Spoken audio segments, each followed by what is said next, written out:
Hello and welcome to Clipboard Education. Today we will study chapter 14. The name of the chapter is Chemical Effects of Electric Current. The video has been presented by me, Shivam Kaushik, BTech NIT Rourkela. So without wasting any time, let's start. The first page we have a question. Do liquids conduct electricity? क्या द्रवों से विद्युत बहती है?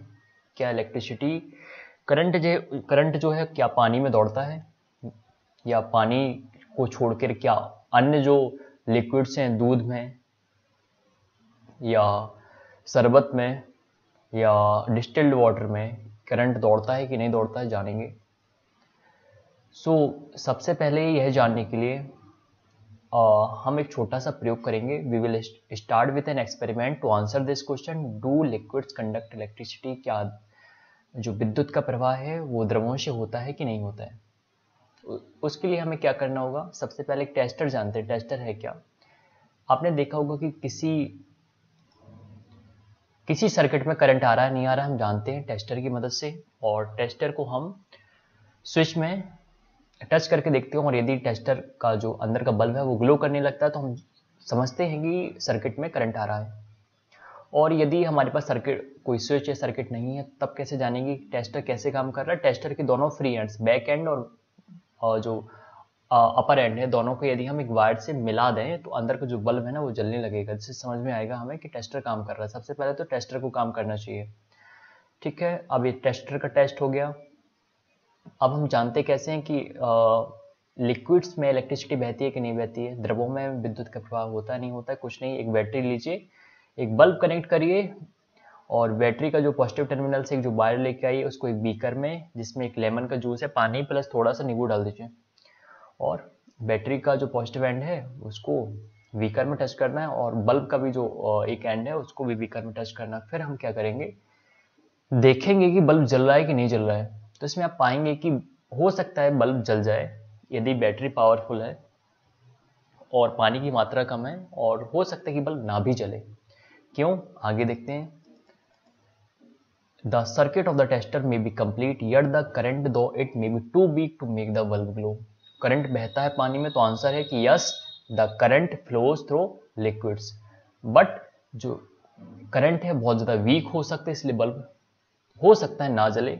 यदि battery powerful है तो हो भी सकता है कि जल जाए, बट करंट बहेगा जरूर। कमजोर एक धारा बहेगी लेकिन धारा बहेगी। दूसरा point, do you recall that electric current produces a magnetic effect? अभी हमने पिछले क्लास में पढ़ा था कि जब भी किसी वायर से इलेक्ट्रिसिटी बहती है तो एक मैग्नेटिक इफेक्ट भी उस इलेक्ट्रिक करंट का होता है।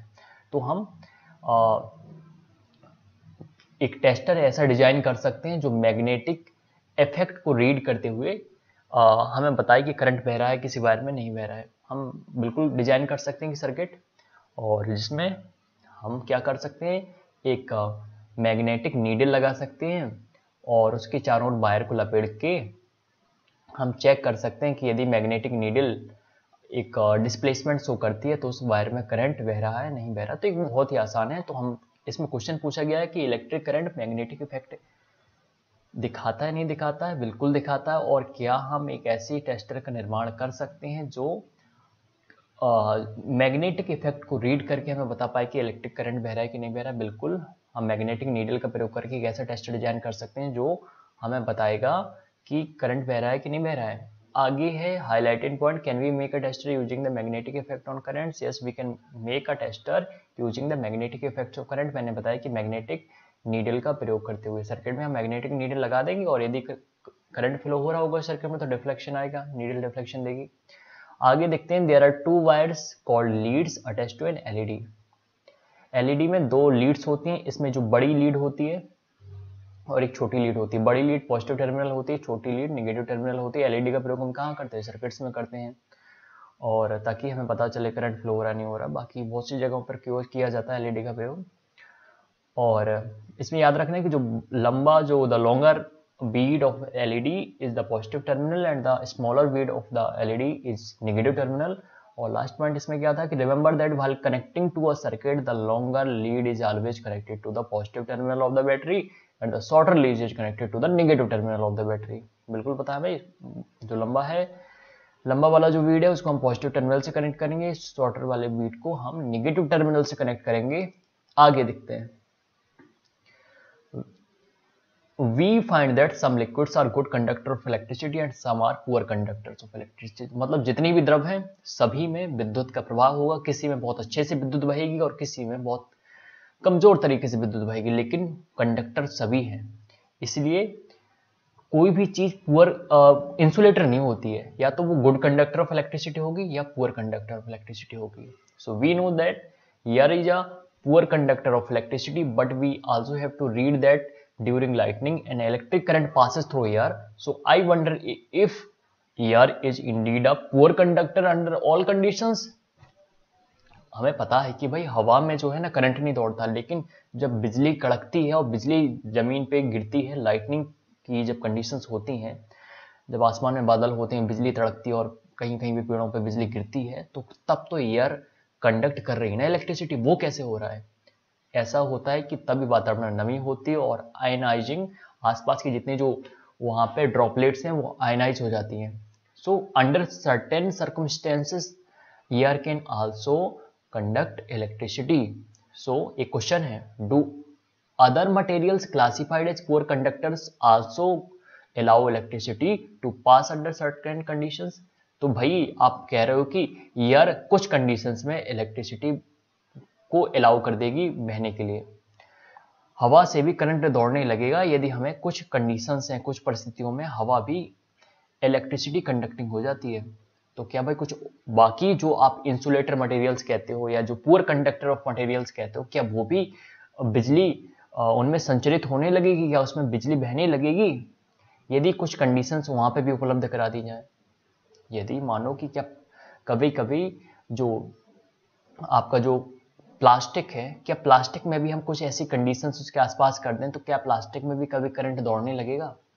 बिल्कुल। Actually under certain conditions most materials can conduct electricity. बिल्कुल कुछ कंडीशंस है जिसमें अधिकतर मटेरियल्स इलेक्ट्रिसिटी कंडक्ट करने लगते हैं, चाहे वो कितने ही इंसुलेटर हो। बात है वातावरण, माहौल और परिस्थितियों की। आगे दिखते हैं। That is why it is preferable to classify materials as good conductors and poor conductors instead of classifying as conductor and insulators। इसलिए सबसे अच्छी चीज है कि आप जो मटेरियल्स है ना उनको कंडक्टर और इंसुलेटर मत कहो। कोई चीज इंसुलेटर तो होती ही नहीं है, या तो कहो आप गुड कंडक्टर और पुअर कंडक्टर। ठीक है, आगे देखते हैं। जैसे सॉल्ट सॉल्यूशन है, बहुत अच्छा कंडक्टर इलेक्ट्रिसिटी का, और जो मिनरल सॉल्ट जो वाटर में प्रेजेंट होते हैं वो, और किसी भी चीज में मिनरल मिला हुआ है ना किसी लिक्विड में, तो अच्छा कंडक्टिंग होता है वो लिक्विड, याद रखना हमें। इसलिए जो हमारा जनरल जो वाटर है उसमें मिनरल्स तो होते हैं, और क्योंकि ग्राउंड से जो वाटर आता है उसमें मिनरल्स होते हैं। So it's a good conductor of electricity. Second last point क्या है इस स्लाइड में कि on the other hand distilled water, जो डिस्टिल्ड वाटर है वो उसमें कोई भी ना तो सॉल्ट्स होते हैं ना ही मिनरल्स होते हैं, तो वो पुअर कंडक्टर होता है इलेक्ट्रिसिटी का। लास्ट पॉइंट है, most liquid that conduct electricity are solutions of acid, bases और सॉल्ट्स। जितनी भी लिक्विड्स हैं जो जिससे बिजली बह रही है वो या तो एसिड, बेसिस और सॉल्ट्स के सॉल्यूशंस होंगे, इनके कंपाउंड्स होंगे। आगे जानते हैं जो विलियम निकल्सन थे 1753 से 1815, 1753 अप टू 1815 तक उनका जीवन काल रहा। उन्होंने क्या देखा? उन्होंने देखा कि जब हम किसी भी दो इलेक्ट्रोड्स को, इलेक्ट्रोड्स माने अभी हम बताएंगे इलेक्ट्रोड्स होते क्या हैं। तो कार्बन की रॉड होती है, ऊपर मेटल का कैप होता है, इलेक्ट्रोड है, याद रखना है। सो जब उन्होंने क्या किया कि बैटरी को दो कार्बन की छड़ों जिनके ऊपर मेटल कैप था, जिनको वो इलेक्ट्रोड कहते थे, उनसे कनेक्ट किया और एक पानी भर दिया एक बीकर में, इलेक्ट्रोड्स को पानी में डाला, ठीक है, और सर्किट को चालू किया। उन्होंने देखा कि क्या होता है, उन्होंने देखा कि ऑक्सीजन और हाइड्रोजन की बबल्स निकल रहे। जैसे सर्किट से करंट दौड़ा ना, बैटरी से पावर आया, तो इन जो इलेक्ट्रोड्स थे, कार्बन की छड़ें थी, इनसे बुलबुले निकलने लगे। जो ऑक्सीजन के बुलबुले थे वो पॉजिटिव टर्मिनल से निकल रहे थे, और जो हाइड्रोजन के बुलबुले थे वो दूसरे नेगेटिव टर्मिनल से निकल रहे थे। अब तो मतलब जो वाटर में भी करंट दौड़ रहा था। ठीक है, इसने इलेक्ट्रोड्स से करंट का एक एक्सपेरिमेंट किया था विलियम निकल्सन ने 1800 में। अभी देखते हैं इसका इम्पैक्ट क्या पड़ा था, इस जो इफेक्ट था, इस चीज से क्या चीज आगे हमें पता चली।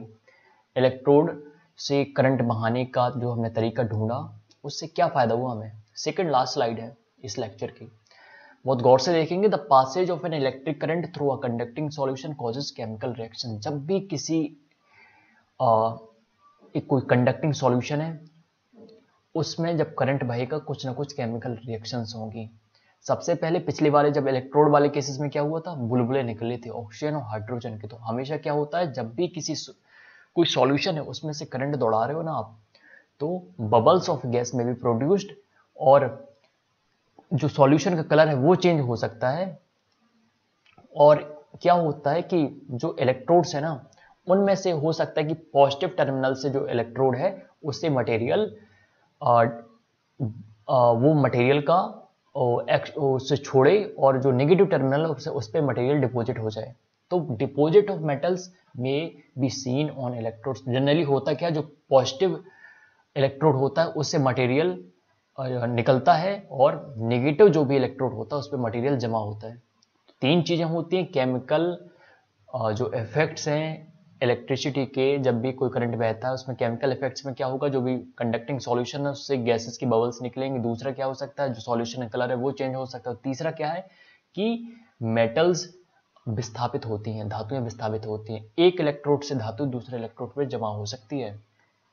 इसी को हम आगे देखते हैं इलेक्ट्रोप्लेटिंग। इलेक्ट्रोप्लेटिंग क्या है, मानो कि आपकी ये बैटरी है, आपने कॉपर के लिए प्लेट ली, दूसरी कॉपर की प्लेट ली और कॉपर सल्फेट का सॉल्यूशन भरा बीकर में, इलेक्ट्रिसिटी स्टार्ट की, कनेक्शन किया आपने, सर्किट चालू किया। फिर क्या हुआ, when electric current is passed through the copper sulphate solution, copper sulphate dissociates into copper and sulphate. Copper sulphate के जो सॉल्यूशन था वो अपघटित हो जाएगा कॉपर और सल्फेट में, ठीक है। और जो फ्री कॉपर है वो डिपॉजिट हो जाता है किसमें, नेगेटिव टर्मिनल में।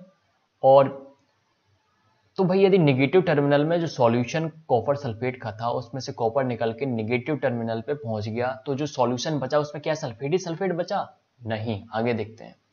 और लास्ट स्लाइड है इस लेक्चर की, कि जो positive from the other electrode a copper plate an equal amount of copper gets dissolve in the solution. जो पॉजिटिव इलेक्ट्रोड था, जो पॉजिटिव कॉपर प्लेट सल्फेट थी, उससे क्या होता, उतना ही कॉपर विलयन में जो सॉल्यूशन था उसमें पहुंच जाता है। हुआ क्या, कॉपर सल्फेट का जो सॉल्यूशन था उसमें से कॉपर नेगेटिव इलेक्ट्रोड पे जमा हो गए, और जो सल्फेट का सॉल्यूशन बचा उसमें बराबर मात्रा का जितना जो कॉपर है वो नेगेटिव इलेक्ट्रोड पर जमा हुआ, उतना ही कॉपर पॉजिटिव जो इलेक्ट्रोड है वो सॉल्यूशन को दे देगा, ठीक है। हुआ क्या कि जो पॉजिटिव इलेक्ट्रोड से जो कॉपर विलयन में आता है, और विलयन अपना जो कॉपर है वो सॉल्यूशन जो अपना कॉपर है वो नेगेटिव इलेक्ट्रोड को दे देता है। Thus, the loss of copper from the solution is restored and the process continues। इस प्रकार जो विलयन है उसमें जो कॉपर की मात्रा है या कॉपर का जो हानि थी, ह्रास था, वो रिस्टोर्ड हो जाता है and the process continues. Third point है the process of depositing a layer of any desired material on another material by means of electricity is called electroplating. और जो ये जो मेथड है जिसमें आप क्या कर रहे हो कि एक धातु की परत दूसरे किसी धातु पर चढ़ा रहे हो, इसको कहते हैं यूजिंग इलेक्ट्रिसिटी, इसको कहते हैं electroplating. The process of depositing a layer of any desired metal on any another metal by means of electricity is called electroplating. Electroplating है क्या कि एक ऐसी प्रोसेस जिसमें आप किसी एक डिजायर्ड मेटल की परत को किसी दूसरे धातु पर चढ़ाते हो। इसका यूज क्या है भाई, इसका यूज है इंडस्ट्रीज में बहुत ज्यादा यूज है। जैसे हम क्रोमियम की प्लेटिंग करते हैं बहुत से कार पार्ट्स पे, बाथ टब पे, किचन गैस बर्नर्स पे, बाईसाइकिल हैंडलर्स पे, व्हील रिम्स पे क्रोमियम की प्लेट में जंग नहीं लगती है, तो आप लोहे पे चढ़ा दो उसको तो पूरी प्लेटिंग हो जाएगी। जैसे लोहे पर जिंक की भी इलेक्ट्रोप्लेटिंग की जाती है ताकि लोहा सुरक्षित रहे, क्योंकि लोहा जो है, आयरन जो है, वो हवा में और नमी में तुरंत जंग पकड़ जाएगा, रस्टिंग हो जाएगी, वो पूरा खत्म हो जाएगा। जैसे आपने देखे होंगे जो टीन होते हैं, tin cans used for storing food may be made by electroplating tin onto iron. Tin is less reactive than iron. जो टिन कैंस हैं वो लोहे के होते हैं जनरली, लेकिन उनपे इलेक्ट्रोप्लेटिंग की जाती है टिन की। क्यों, यदि हम टिन चढ़ा देंगे ना तो टिन है भाई बहुत लेस रिएक्टिव, उसमें रिएक्शन उतनी जल्दी नहीं होती। और आयरन का आप सीधा टिन छोड़ दोगे ना, यदि आपकी आयरन का कैन है तो फिर उसमें तो जंग लग जाएगी और वो ख़त्म हो जाएगा गैस के। लेकिन आप टिन की उसमें इलेक्ट्रोप्लेटिंग कर दोगे तो then it will be very less reactive with oxygen and water, so it can survive longer. So this is all for the day. Thank you for watching. I hope you like the video. See you again next time.